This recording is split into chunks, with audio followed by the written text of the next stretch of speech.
Assalamualaikum warahmatullahi wabarakatuh. Perkenalkan, nama saya Putri Siti Nur Hasanah. Saya siswi SMK Kesehatan 1 Sukra Indramayu, Jawa Barat.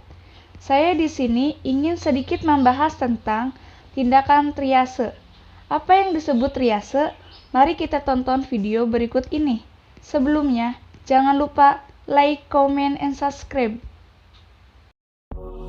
Pengertian tindakan triase. Triase adalah suatu proses yang mana pasien digolongkan menurut tipe dan tingkat kegawatan kondisinya. Komponen penting yang harus disiapkan: 1. Sistem komunikasi. 2.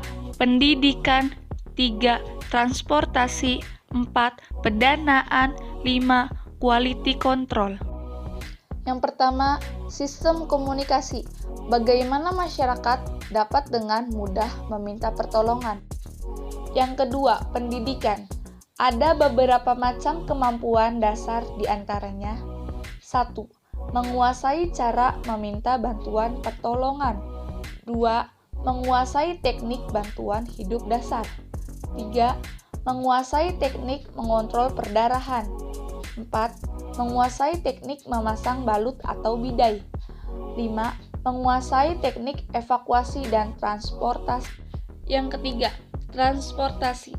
Alat transportasi yang dimaksud adalah kendaraan, alat-alat, dan personelnya. Yang keempat, pendanaan.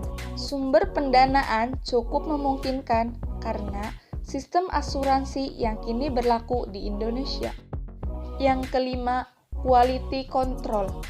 Penilaian, perbaikan, dan peningkatan sistem harus dilakukan secara periodik untuk menjamin kualitas pelayanan sesuai tujuan.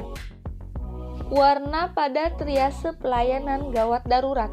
Ada hitam, merah, kuning, hijau. Hitam yang berarti pasien meninggal atau cedera fatal yang tidak memungkinkan untuk resusitasi, tidak memerlukan perhatian. Merah yang berarti pasien cedera berat atau mengancam jiwa dan memerlukan transport segera. Kuning yang berarti pasien cedera yang dipastikan tidak mengancam jiwa dalam waktu dekat. Hijau yang berarti cedera ringan yang tidak memerlukan stabilisasi segera. Pertolongan pertama pada kecelakaan atau disebut P3K.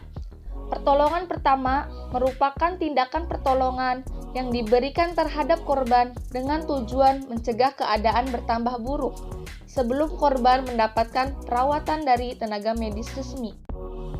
Prinsip penanganan korban dengan DRAPS ada danger, response, airway, dan breathing.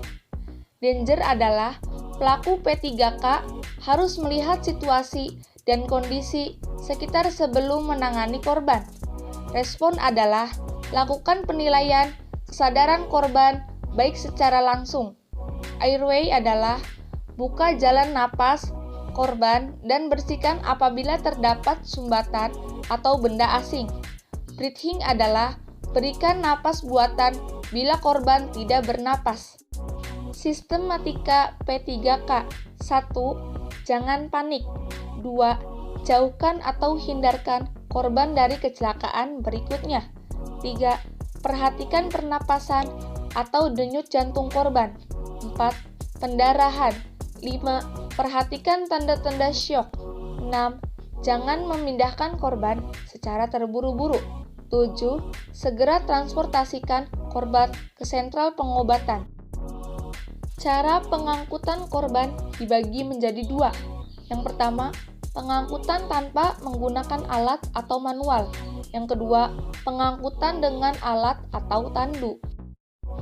Di sini ada beberapa contoh cara pengangkutan korban. Teknik dasar P3K. Keterampilan P3K merupakan salah satu kegiatan penting bagi tenaga kesehatan yang memberikan dalam hal pengalaman kepeduliannya terhadap masyarakat atau orang lain. Materi pokok P3K dikelompokkan menjadi 1. P3K bagi korban yang berhenti bernapas. 2. P3K bagi korban sengatan listrik. 3. P3K bagi korban yang menderita pendarahan parah. 4. Pertolongan pertama mengurangi syok. 5. Pertolongan pertama pada kecelakaan patah tulang. 6. Pembalut atau pembalutan. 7. Pembidaian. Beberapa kecelakaan dan pertolongannya. 1. Pingsan. 2. Syok. 3. Keseleo. 4. Patah tulang. 5. Luka bakar. Dan 6. Keracunan makanan. Pengenalan obat-obatan dalam P3K.